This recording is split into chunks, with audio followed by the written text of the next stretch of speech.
ঘন বর্ষায় পুরো চরনগর গ্রামটা ঢেকে গিয়েছে ঘন কালো মেঘে।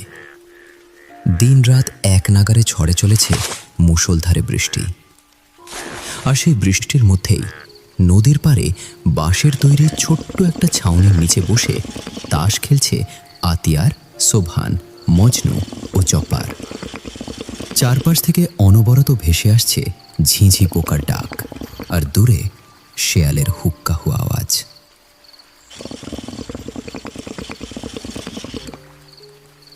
এই সোবহান ভাই, কিছু শুনেছো? ওই নয়া পাড়ায় গতকাল ধান খেতি একজন ছেলে নাকি মরা পড়েছিল। তাই নাকি? তা কে মারা গেছে জানিস কিছু? আমি তো শুনলাম রাতের বেলা ধান খেতে নাকি ছেলেটা গিয়েছিল আইল বেঁধে দিতে। এরপর সকালে লোকজন দেখে সে মুখ থুবড়ে পড়ে আছে।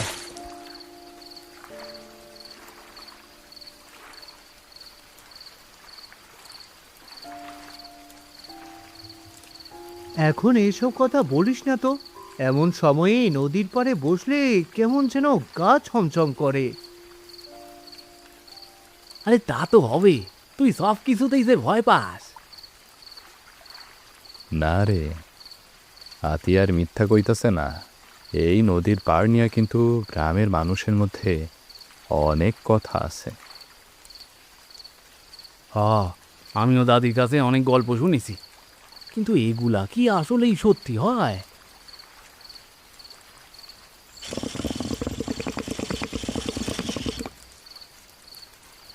বুঝলি মজনু, এই নদীর পাড়ে এমন কিছু ঘটনা ঘটছে যেগুলো নিজের চোখে না দেখলে বিশ্বাস করবি না। তাই নাকি? তাহলে শোনাও না সোবহান ভাই। এমন একটা রাতে ভূতের গল্প না শুনলে জমবে বলো?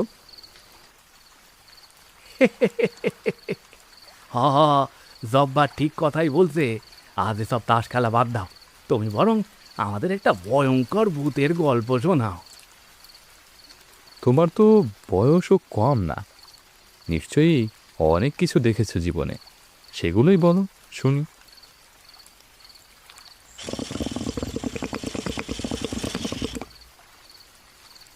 আমি নিজের চোখে না দেখলেও আমার আমার কাকার সাথে ঘটে যাওয়া একটা ঘটনা বলি শোন। আজ থেকে প্রায় 50 বছর আগের কথা। তখন আমার কাকার বয়স ছিল ওই 20 কি 21 বছর।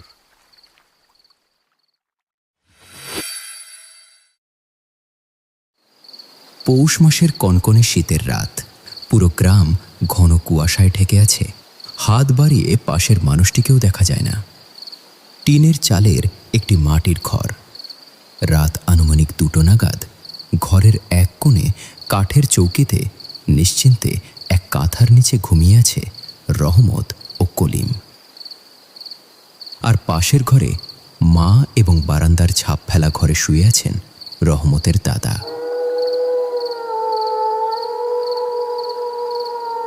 রাত তখন আনুমানিক 2টো নাগাদ। বাড়ির পেছনের ডালপালা ছড়ানো বুড়ো আম গাছটার ওপাশ থেকে একটা চেনা কণ্ঠ ভেসে আসে। ও রহমত, একটু বাইরে আয় তো বাপ। মাটির কলসটা যে ভীষণ ভারী, একা তুলতে পারছি না। হুবহু রহিমা বেগমের কণ্ঠে সেই ডাকটা কানে যেতেই ঘুম ভেঙে গেল রহমতের। কিন্তু ঘুম ভাঙার পরও তার চোখে মুখে কোনো স্বাভাবিক ভাব ছিল না। তার চোখ দুটো কেমন যেন স্থির হয়ে গিয়েছিল, যেন কোনো অদ্ভুত মায়া তাকে টানছে। রহমত, ও রহমত, এত দেরি করছিস কেন বাপ? শিগগির বাইরে আয় বাপ।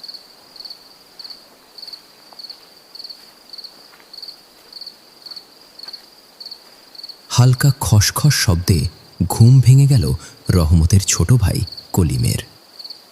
ঘুম ভাঙতেই সে আবছা অন্ধকারে দেখে দরজার খিল খুলে বাইরে যাচ্ছে রহমত।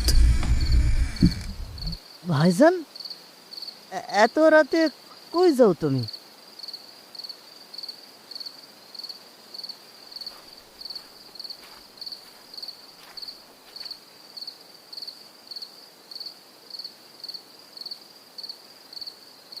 এ কি এ কি ভাইজান, তুমি কোনো কথা কইছো না কেন?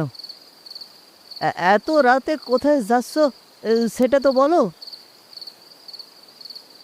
কলিম বিছানা থেকে নেমে রহমতের হাত ধরে টানার চেষ্টা করে, কিন্তু রহমতের শরীর তখন বরফের মতো ঠান্ডা এবং তার শরীরে যেন অসুরের শক্তি।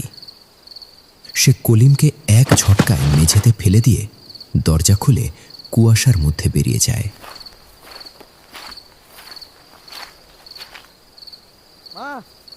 মা গো, দাদা, শিগগির এসো, দেখে যাও ভাইজান একা একা কই যেন যাচ্ছে।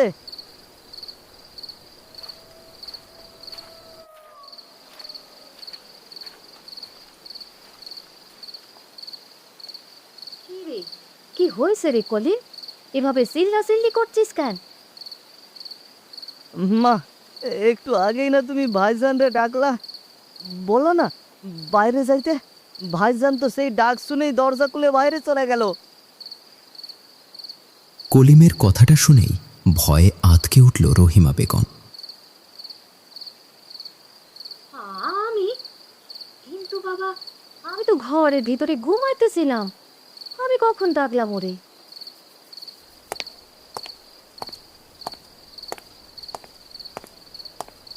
চিৎকার শুনে রহমতের দাদা কাসেম আলীও লাঠি ঠুকে ঘরে ঢোকেন। এরপর সমস্ত পরিস্থিতি বুঝেই তার অভিজ্ঞ চোখ কপালে ওঠে। তিনি গম্ভীর ও ভয়ার্ত গলায় বলেন, সর্বনাশ হয়েছে, ওরে তো নিশিতে পাইছে। দাদা, দাদা, ভাইজান রে বাঁচাও, ও কেমন যেন করতেছিল, আমারে ধাক্কা দিয়া সোজা বাইরে চলে গেল। আর কেউ ভুলেও রহমতের নাম ধইরা ডাকবি না। নিশির ডাকে একবার সাড়া দিলে মানুষ নিজের হুঁশ পর্যন্ত হারাই ফেলে।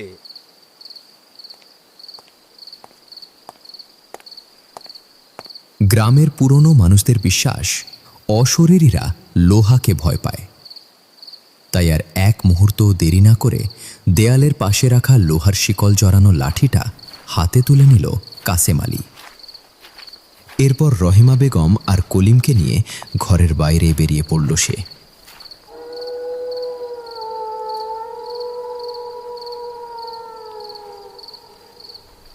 দাদা, ভাইজান কি আর ফিরবো না?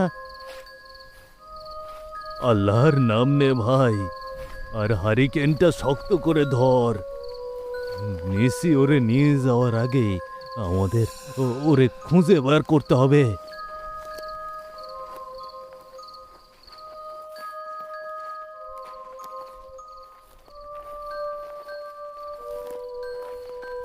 ঘন কুয়াশার মধ্যে গ্রামের শেষ প্রান্তে পদ্মদিঘির পারে এসে পৌঁছালো তারা। ভাইজান, ওই যে ভাইজান। কলিমের চিৎকার শুনে রহিম বেগম হারিকেনের আলো উঁচু করে ধরতেই তারা দেখতে পেল ইতোমধ্যেই দিঘির ভেতরে অনেকটা নেমে গিয়েছে রহমত। হাঁটু পেরিয়ে পানি তখন বুক পর্যন্ত উঠে গিয়েছে তার, কিন্তু তবুও তার মুখে কোনো ভয় নেই, কোনো অনুভূতিও নেই। রহমত, বাবা রহমত, সামনের দিকে আর এগোস নে বাবা। এই তো আমি মা, আমি এখানে আছি।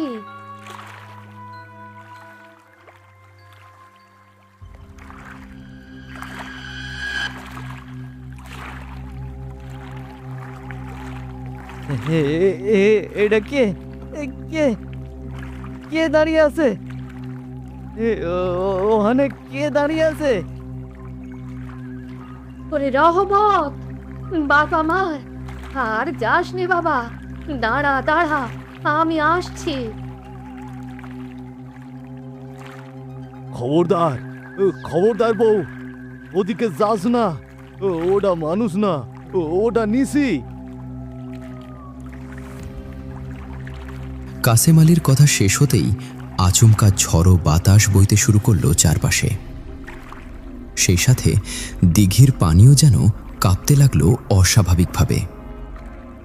আর সেই মুহূর্তেই দিঘির মাঝখানে ধীরে ধীরে নিজের ঘাড় ঘুরিয়ে তাদের দিকে তাকালো দাঁড়িয়ে থাকা নারী মূর্তিটা।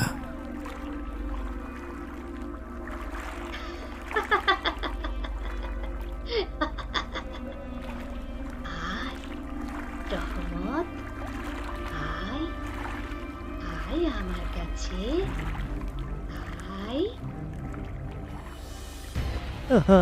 আল্লাহ, এটা কি? হায় আল্লাহ, এটা কি? বাবা, বাবা দয়া করে আপনি কিছু একটা করুন, আমার রহমতকে রক্ষা করুন। আয় রহমত, আয়, আর একটু সামনে আয়, আয় আয়।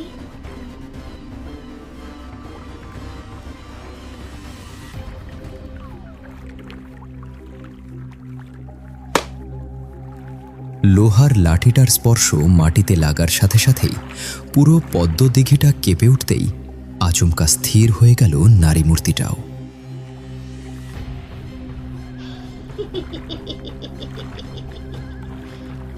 আজ বেঁচে গেলি রহমত,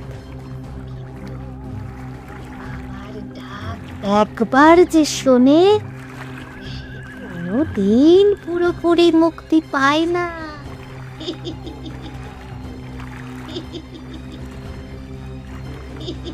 সেই খিলখিল হাসির শব্দটা কানে যেতেই আচমকা মোহ কেটে গেল রহমতের, আর হুঁশ ফিরতেই নিজের অবস্থাটা বুঝে ভয়ে চিৎকার করে উঠল সে। বাঁচাও, বাঁচাও দাদা, আমি ডুবে যাইতেছি, আমাকে বাঁচাও। রহমতের চিৎকার শুনে জীবনের ঝুঁকি নিয়েই দিঘির ঠান্ডা পানিতে ঝাঁপিয়ে পড়ল কাসেম আলী আর কলিম।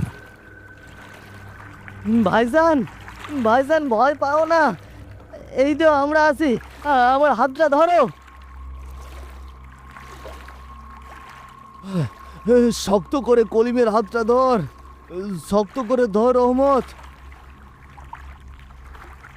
এরপর অনেক কষ্টে রহমতের হাত ধরে টেনে হিঁচড়ে তাকে ডাঙায় তুলে আনলো তারা। আবার আসবো রহমত, তোর আত্মার ওপর আমার মায়ার দাগ রয়ে গেল, তাই আমি আবারও ফিরে আসবো, আবারও ফিরে আসবো। এরপর ঘন কুয়াশার মাঝখানে দাঁড়িয়ে থাকা সেই মুখহীন অবয়বটাও ধীরে ধীরে মিলিয়ে যেতে লাগলো ঘন কুয়াশার মধ্যে।